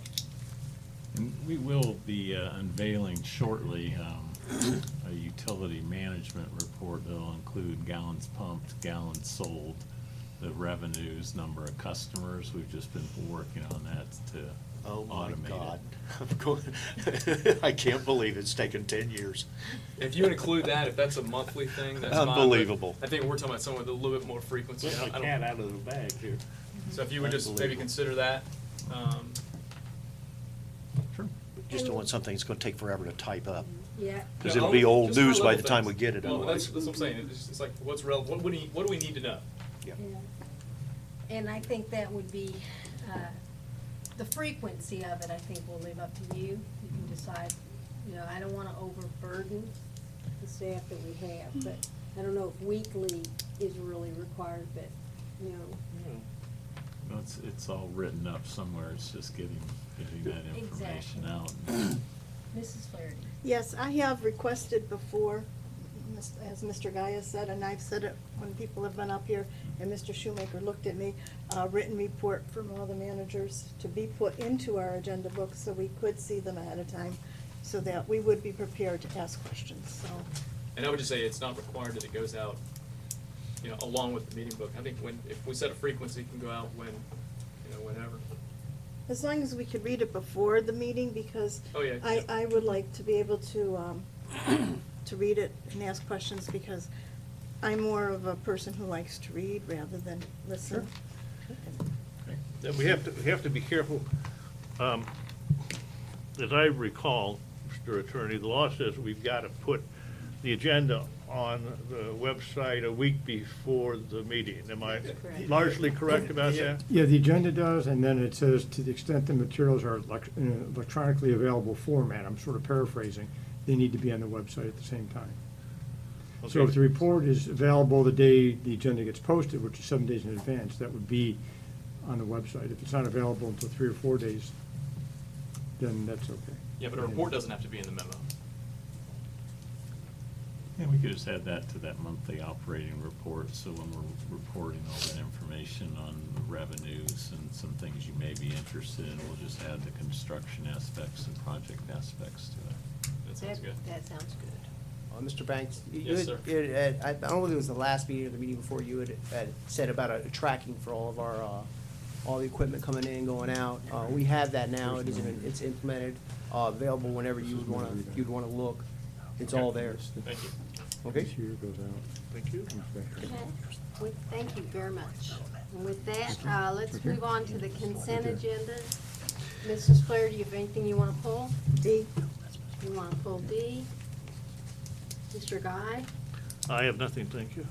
I don't have anything. Mr. Banks? No, I'm good. The only thing I had is on the contract spreadsheet, and I just have a feeling because it's aging, is that the ST contract, I think, is still showing in there as 225. That is correct. You are right. That needs to be adjusted. Well, that's the only thing I saw that jumped out at me. Other than that, nothing else. Mrs. Flaherty? that was one, and the other one was EdTech. When Ms. White was here, she was going to be inquiring about other technology, things, and I didn't know if Mr. Shoemaker had taken that over, or if Nope, that's. we had another firm in a couple of weeks ago to evaluate the system, and they're gonna be issuing a report and coming up with a quote. Okay, thank I you got very another one much. too. One that April had reached out to, they got out of that business, and, or maybe they split off or something, but anyway, the other company that's taking control of it, I have that information I'll send to you. No, Okay, I I'll said D. entertain a motion to approve the consent agenda items 4A through 4F. So moved. Second. Any further discussion? You're right. All those in favor? Aye. Aye. Aye. Okay, the consent agenda is approved. All right, we've got,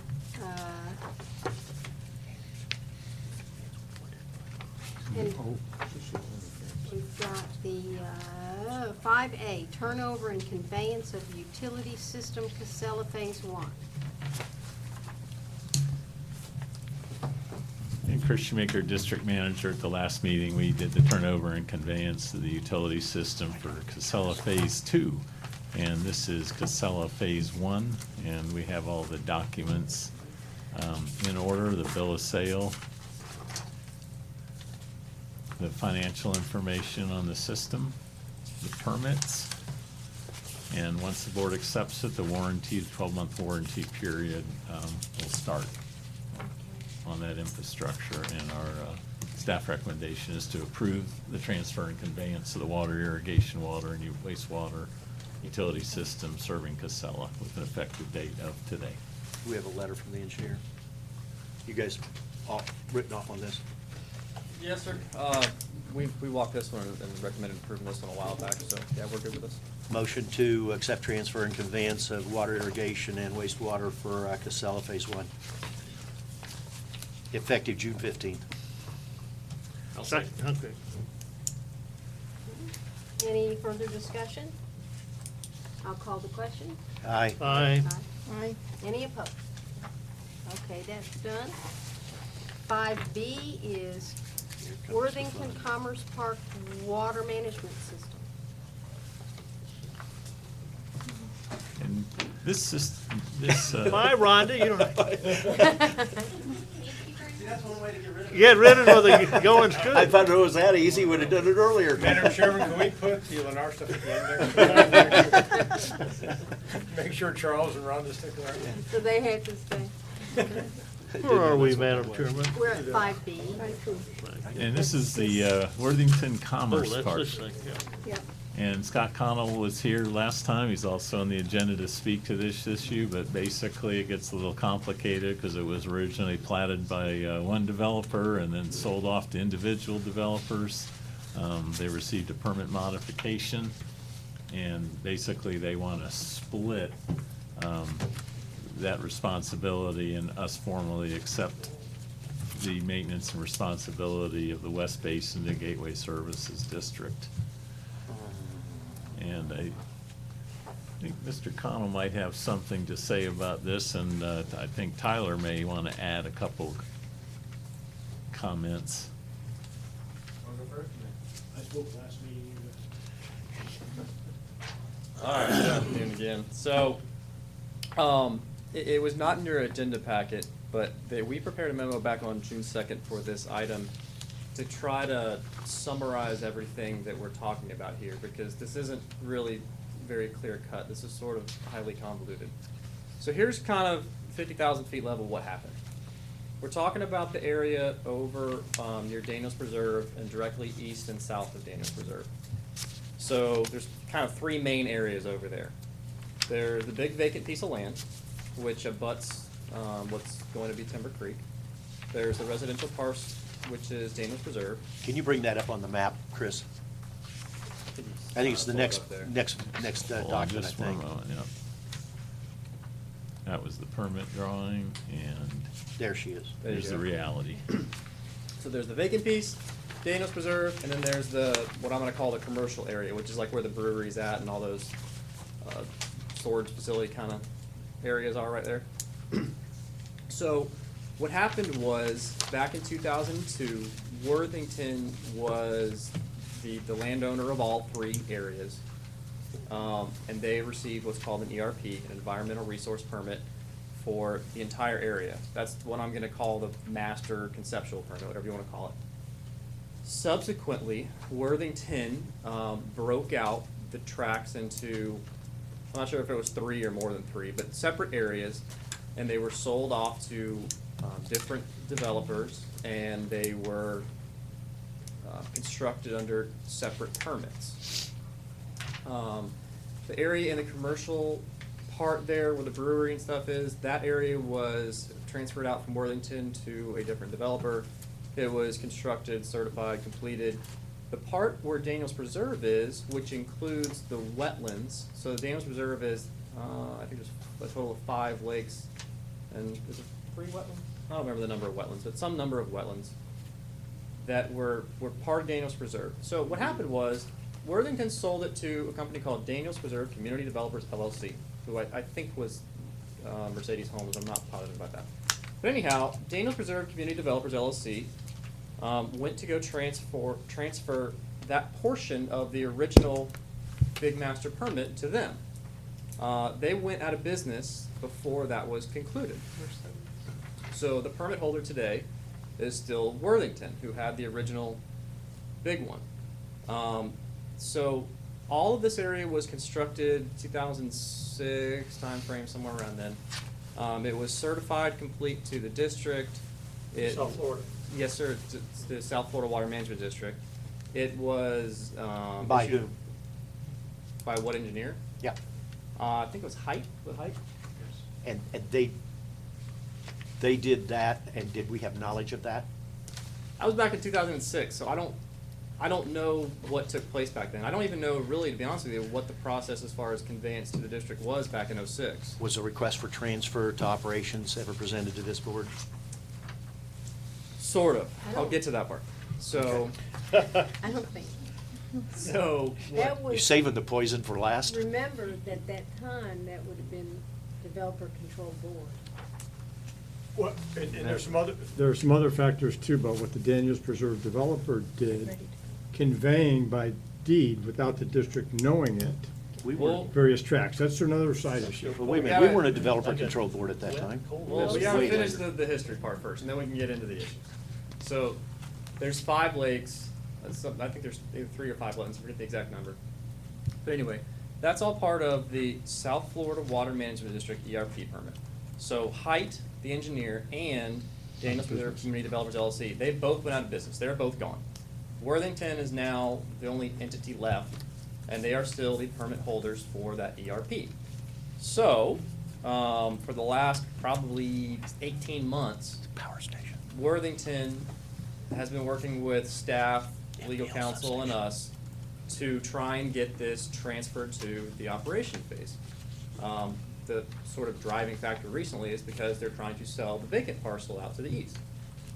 So, the big hangup that from, at least our point of view is that there's no such thing as a partial transfer to the operation phase, because there was the undeveloped parcel and the Daniels Preserve area were both tied under the same permit. So you couldn't transfer to the operation phase because part of it wasn't built yet.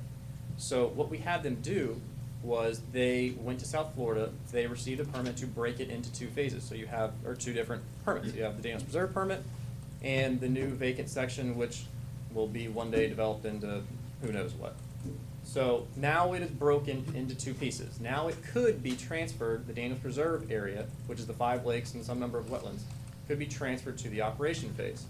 So what Worthington is trying to accomplish is they are trying to transfer the ERP, which is the South Florida Water Management District permit, to the operation phase. Now, in practice, Gateway has been maintaining that area for a number of years now. Worthington completed all of the wetland monitoring they were required to complete. They got environmental sign-off from South Florida. I believe Elle was satisfied with the conditions of the wetlands. She was satisfied with the area of the cattle fence, a number of other items.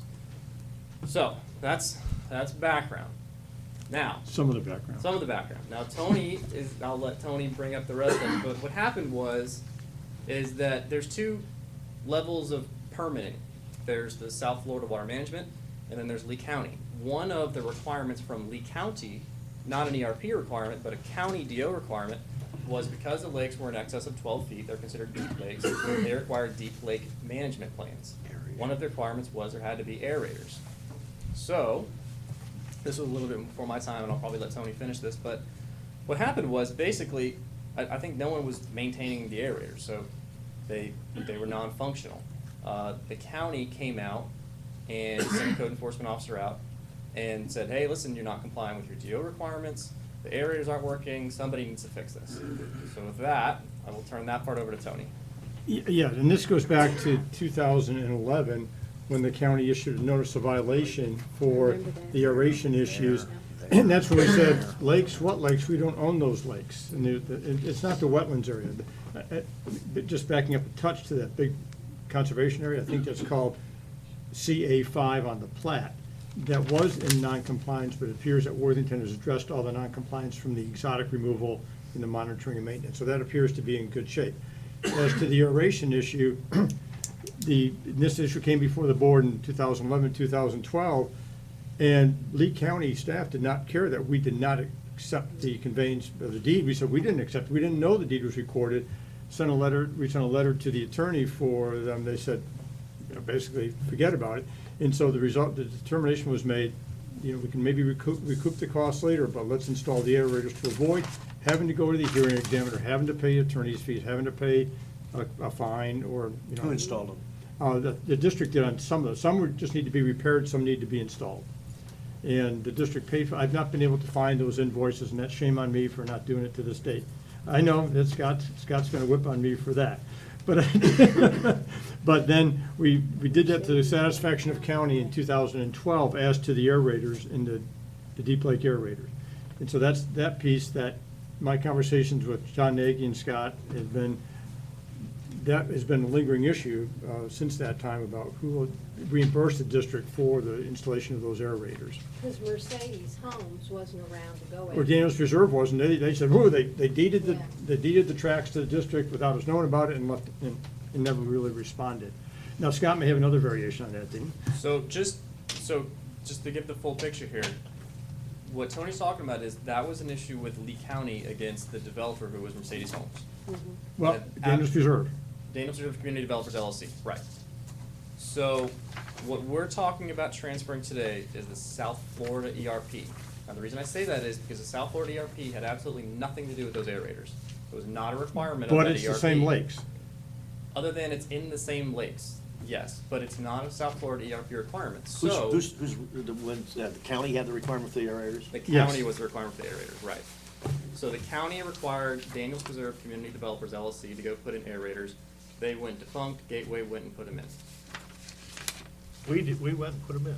Yes, sir? Some of them. Some of them, Repair- some of them you repaired. fixed and some of them you put in. Permit holder, So there wasn't anybody else But left to we go were the after. operating permit holder. This is deja vu of last Thursday night. I've never. Everybody's ticked off is because somebody else is, the whole community's now picking up the tabs because of a mistake that was made 5, 6, 7 years ago that we should have never, ever, ever, ever, ever accepted. I'm glad you mentioned that, because this seems like a very good case for, we should ask for some consideration before we take this. Well, the first thing I want to find out is, Margaret said something that I want to make sure I got this timeline, because it may be that I can be just as mad as hell about this, but the We're reality always is, we're mad not as going to hell be about able to do something. anything about it. That's where I'm looking right now, is when did WCI no longer have representation on this board to put us in this position of accepting this? Because I thought we did this on our own. Yeah, I yeah, thought it was once again, I think What's the date? It's 2011, 2012 is when this was going on. So they were gone. Yeah, but once again, I think it was one of those discussions, I'll call it the cost-benefit penalty analysis of Lee County. We sat down with Lee County, sent them the material saying, remember we did not, that. the alternative was for the district to file a lawsuit against Daniels Preserve to get a declaratory judgment that the deed was ineffective. And meanwhile, Lee County staff would not hold off setting the hearing before the hearing examiner. And so there was a determination made to install the Deep Lake aerators. And Well, let's get the rubber to That's the all. road. How much money? I'm not against the split. I don't have a problem with that, Scott. Where I've got a real problem is I want to make sure transparency prevails, that what didn't happen 6, 7, 8 years ago, what's it going to cost the residents of Gateway to fix those 6 or 7 ponds, those 2 or 3 wetlands, when they come back and give us a non-compliance of anything and everything that is wrong out there? What's it gonna cost us? All right, so the wetlands, they are in compliance. And we have, There's documentation we've from South acknowledged Florida that. stating that, Yes. yes. We're Both good on Gateway that. The staff and South 5-year deal Florida. is up and Yes. no Minimal. invasives in there and no Minimal. exotics and all the other stuff. I think Elle indicated 5 to 10%, and so it's acceptable. Okay. I think that was in her. Then Right. the ponds. We know we got erosion issues in those ponds. So we got an expense there. And I think that one there, guys, we're just gonna eat. I don't see any way around that. What do you mean Aerators, there's no way around it? We don't have to, we Bill, don't have to Bill, accept this. we're together on this, but my problem is that who do you go after? That's don't not have for anybody us to go after. decide. If we just decide that we're not gonna accept it, then somebody else will have to decide. But that's not true, It built- because ultimately, the CDD is the permit holder. So, Not the operating permit. but Bill, if what the problem is, and I totally agree with you, we have already accepted maintenance for 6 years. We- And we- We've been doing the maintenance for 6 years. And That's the ultimately, problem. when South Florida Water Management or Lee County is looking for somebody to go after, if the previous entity has declared bankruptcy or no longer exists, then they look down the road, and that's us. They don't care that we don't, It- as the ultimate permit holder, they don't care what happened in between. They look at us and say, you've got a problem. I'm recognizing all that. My whole deal is I want to have the transparency so that everybody in this community knows what we paid for or what we're going to incur to pay to bring this thing up to speed so that everybody says, you're just kicking a can. I'm tired of kicking cans here. It's time we stop this. And this is the tip of the iceberg of what's coming at Hampton Park. It ain't gonna happen. So our deal is, I just wanna know, what's it going to cost us to fix, establish and meet county criteria on the aeration, which I totally agree needs to be done. It's But already just achieved. what's That's coming, done. what's coming out of our pocket That, to get all this the done? aeration was already achieved and fixed in 2011, 2012. It's done right now and operating. The Yes. aeration is complete. Here's the thing, this is nearly identical to what just happened a year or two ago in Stony Brook. Stony Brook was the same thing. The developer of Stony Brook had defunct. That permit was never transferred to the operation phase until a year or two ago. Not to say that those lakes didn't have erosion issues, they did, but Gateway was out there operating and maintaining those lakes without a permit, which you're not technically supposed to be doing, but you were doing it because the developer went defunct and you really had no choice. Well, in Stony Brook, That's Lennar. that's Lennar. It's They didn't go defunct. the, You think Silver I Lakes? don't think. I'm sorry, I'm thinking of the wrong development. Silver Lakes? Silver Lakes. Silver Lakes, Okay. yeah. So- Well, but my thing is on this is that there's nothing else. We are clear that the storm sewer system, we don't have 36-inch pipe full of riprap. We know all those things. I just want to make sure there's no hidden surprises when we take this over. Or if there are, we know about them when we accept it. It happens. Yeah. Around here, I just don't trust anything anymore. I've seen stuff that is absolutely criminal that this board has, past boards have done relative to accepting stuff just because some developer cries and I'm going out of business, I'm in the middle of depression and all this. Tough luck. The residents we heard last Thursday night are fed up with this, of picking up the tab for somebody else's mistakes. This is ridiculous. Our problem here is that I acknowledge we're probably going to get stuck with it, but I want to make sure everybody knows what the price tag is and what we're going to get stuck with. What kind of erosion do we have out there on the lake banks? Do you? I mean, Are you it's aware? pretty typical of everything else you have in the community. The one big lake in the middle, Lake 4, I mean, it's got some erosion. It's in, I think it's in phase 3, which would be like 2019, Yeah, 2020 yeah. timeframe right now. So we've already included these in what we're looking at. We only have one Daniels Preserve pond, Pond 75 in Phase 2. The rest of Daniels Preserve's ponds are all in Phase 3. So it would kind of signify that the problem is not, not a real serious Major. situation, not a major, but it's a dollar deal. If you're saying that the aeration is solved, that was one of my biggest concerns, was that the aeration was still an outstanding problem. No, No. the district paid for that and corrected that 6 years ago. And we're 5 years ago. maintaining it as we go. Somebody's, Aquagenics is out there, it's on our list, and we're checking that. Right, and Gateway, I mean, just to reemphasize the point, Gateway has been maintaining these lakes without a permit for I agree. 11, 12 years now. I agree. So, The- the but the issue that alternative- you have is that the developer went out of business and the engineer went out of business before the paperwork could be completed to transfer the operation phase. So back to the first question, do we have an idea of what the dollar value is that we're going to absorb? Not maintenance costs, we're gonna do that anyway. I'm talking about fix-up cost to get it in a position to maintain it. Are we talking about $10,000 or less? 50,000? I mean, I'm not sure what. Do what we have to you're go out there and asking. do any capital improvement to get that thing in a position to maintain it? Other than erosion, we know we got that. Other than erosion, I'm not aware of anything out there. Okay. Then the second question is turning over to what's left. And Scott, I've talked to your clients, they didn't want to talk to me very much because I think they didn't want to hear bad news. Are you guys you're keeping the component of this property, I think it was 500 acres, something like that. You're kind of cutting it in half. You're keeping the portion that Timber Creek is going to dump on.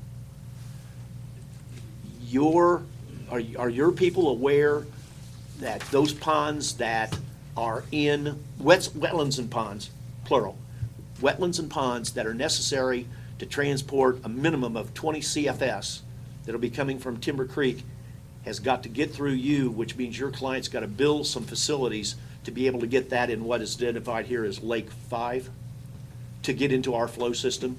Otherwise, you're going to have a lot of beachfront property out there. I mean, I'll let Scott answer that, but I can answer part of your question is, yes.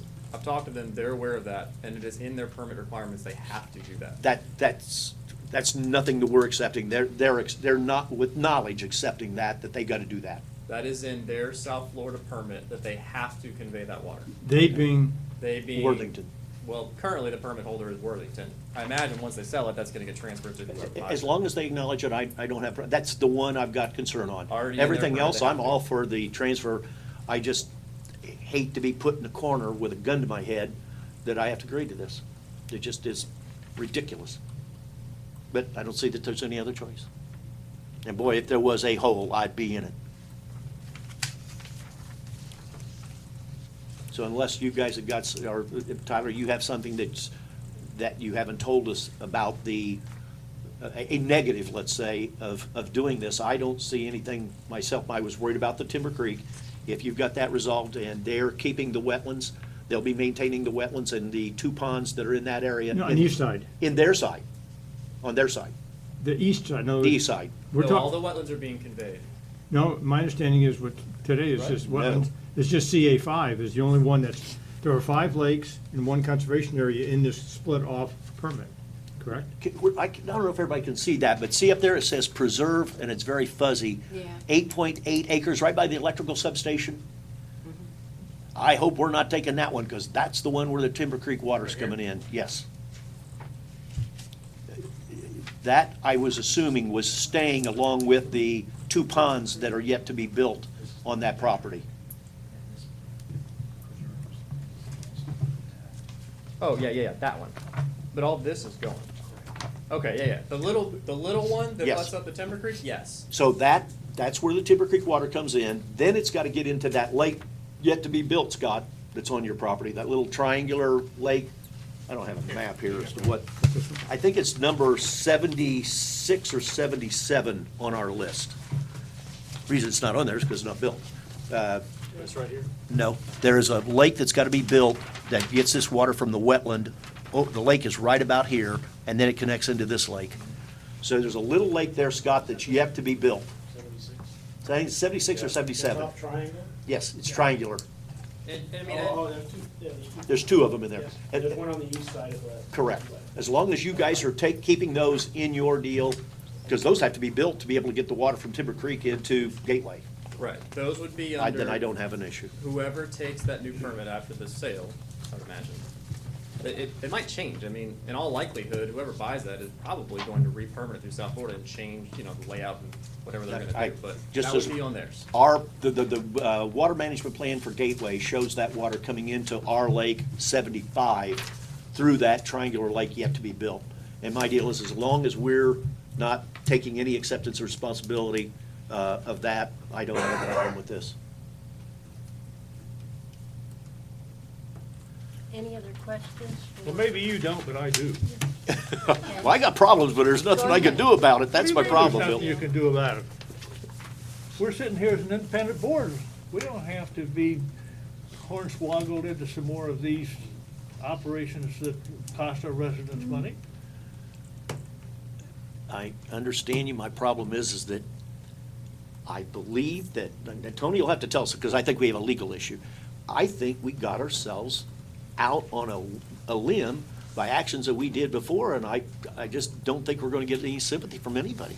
I think we made a mistake, and Well, I'm it's. gonna vote no, I'll tell you right now. Okay, you're not hurting my feelings, Bill, because I'm ticked about it too, but I just don't see a light at the end of the tunnel. I just don't see it. Yeah, and I understand there's difficulty. This, again, the way this transpired back in 2011, 2012, in the issue of the aerations and the maintenance, it's that old issue of what other entity would be maintaining the water management system? There would be no other entity maintaining the water management system, which results, and it's an integrated water management system. If you have a problem in one aspect, then you're gonna have a problem in the rest of the system. And I believe that was the approach of the district operating and maintaining it, coupled with South Florida Water Management District, not requiring application by application by application certification at the time, where they had a philosophy of, let's wait until the entire gateway system is completed. That apparently was decided back in the 80s. And they realized in 08, 09, they realized that was not a good decision. And so I think this is part of that too. Tyler can disagree with me or. Tony, answer this one for Bill, because I think I've got the answer. Bill, this is a good one.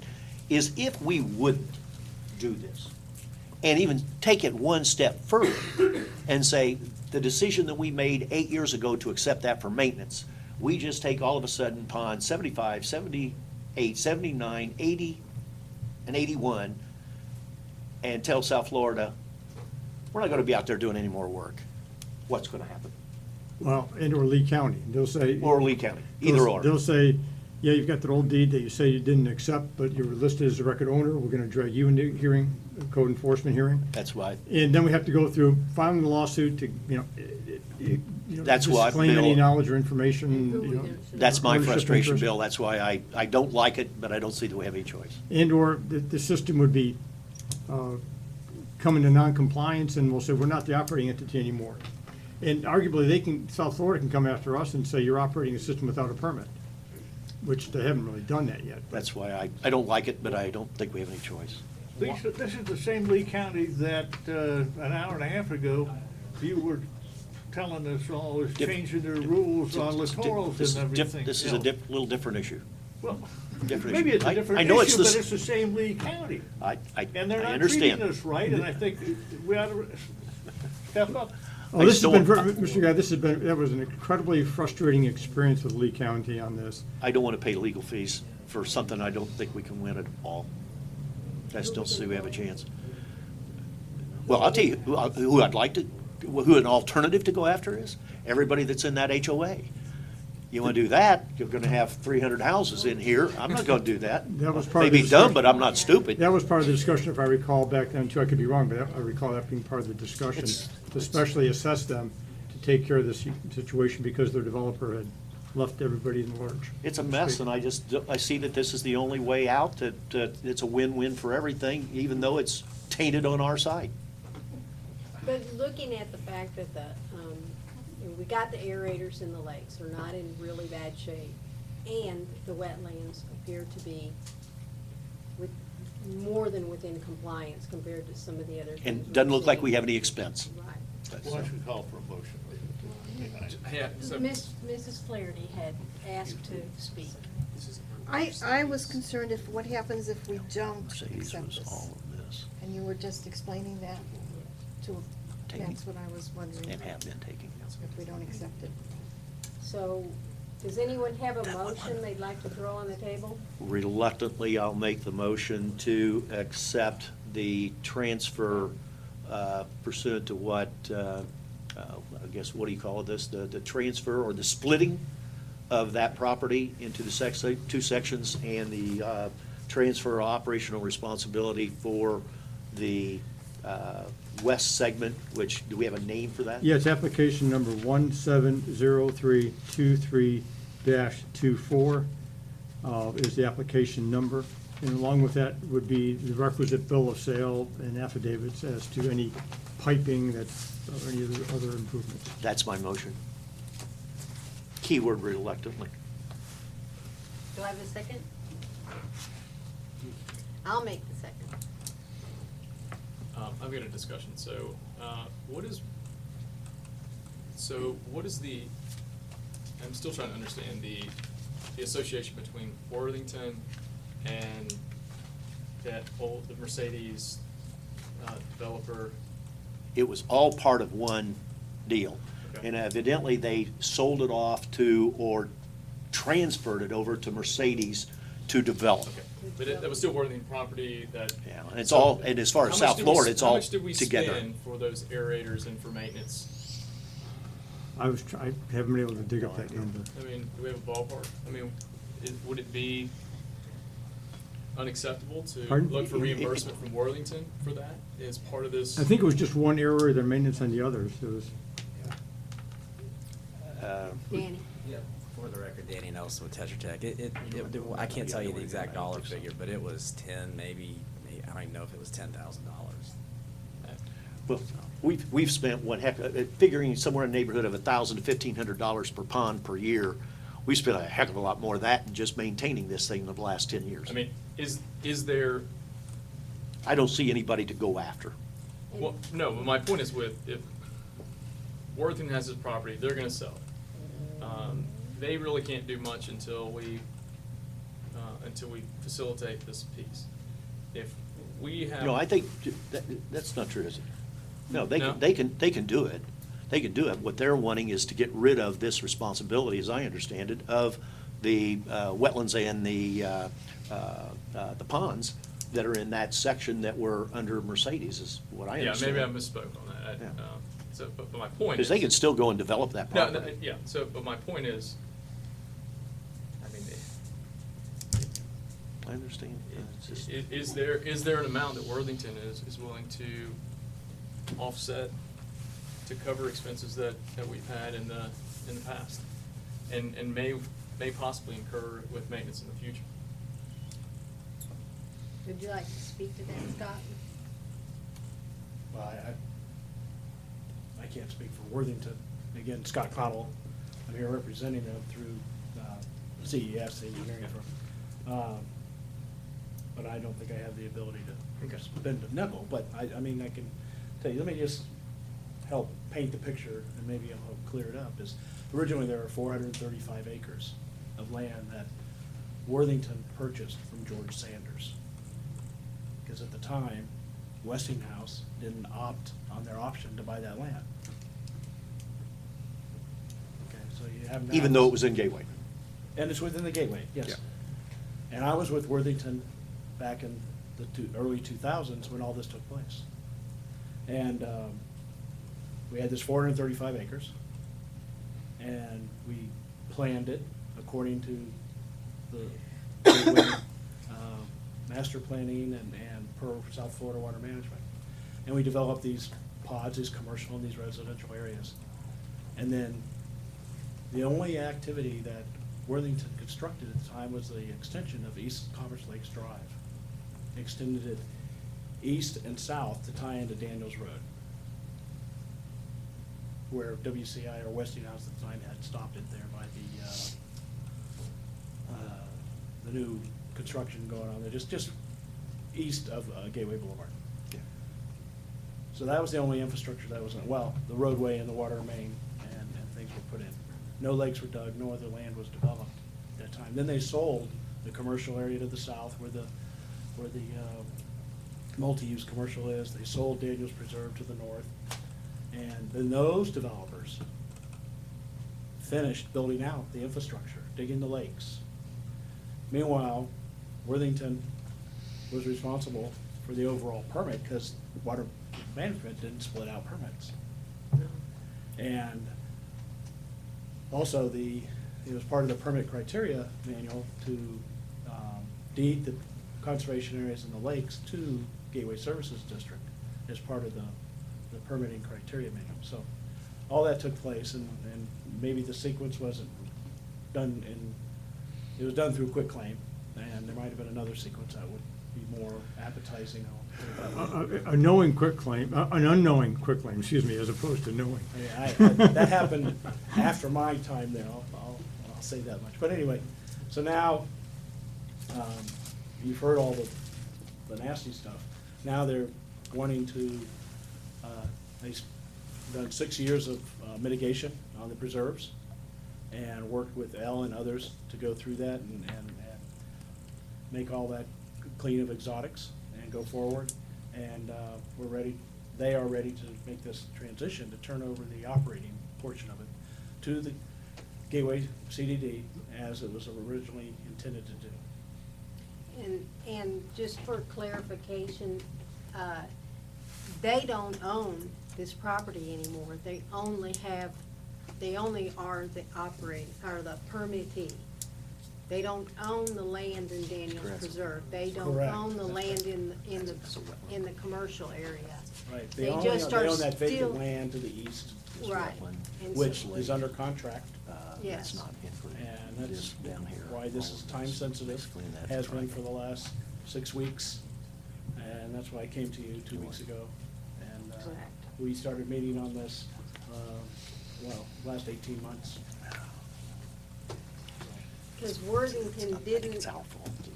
Worthington didn't build the lakes or the wetlands or Daniels Preserve or the commercial area. They just, through South Florida Water Management, remain the name on the permit. Scott, just to make sure, clarification, anything that you do in and on your property, inclusive of handling and transporting the flow from Timber Creek, will not cost any money to Gateway downstream to facilitate that flow, is that correct? No, they're still liable for the permit conditions. So that you're are- gonna bring it to Pond 75, any. Whoever develops it will. Or whoever, Be the any obligation. conveyances or any of that. So we have no more skin in the game as far as capital investment to facilitate this remaining acreage. That's my understanding, yes. Okay.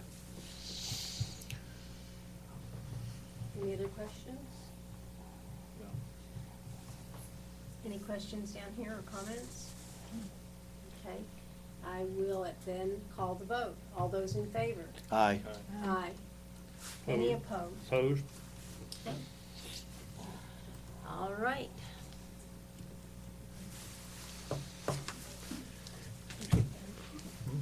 Could we have a? Yeah, I was just gonna say, I think I'd like to take a 5-minute break before we do the budget. Thank you. Before we do that, though, Teasing me. Oh, is there yes. any printouts that you want me to do before, that you need me to print out the budget? I think we all got a hard copy. Yeah. Okay. The only one that wasn't in our original binder were those two that you sent just recently, and I know I went over and picked up copies. Does everybody have that? No, No, Sorry. no. Yeah, with my memo. no, I don't have that. They're with Stephen's memo. Oh, I probably did not print out Stephen's. These memo. two. Yeah, No, I do not have no, those. I don't have those. So those. The only reason I got tagged with the loss of violence What? is because Bill Mike got the county code inspector about us fixing the No, no, because I get in the mail one day, the notice of violation, I said, what the hell is that? So I called the investigator, and he told me, he was screaming at me. This should have ever happened. No, he was screaming at me, he was pissed, because he had been told stuff was out there. Yeah, Mike. Question for you, the stuff meeting that you guys had with Lee County, and them, saying that you've got to do now the total stuff. When you met with them 2 years ago, you have stuff in writing. You proceeded. Oh, yeah, it's a good faith, yeah. I was gonna say, you We proceeded. proceeded and they never responded. Yeah, there's more to it than that too, because Tyler then even invited them out when they were doing, what happened was, after that, following about 9 months later, I get an email from Ben Dixon.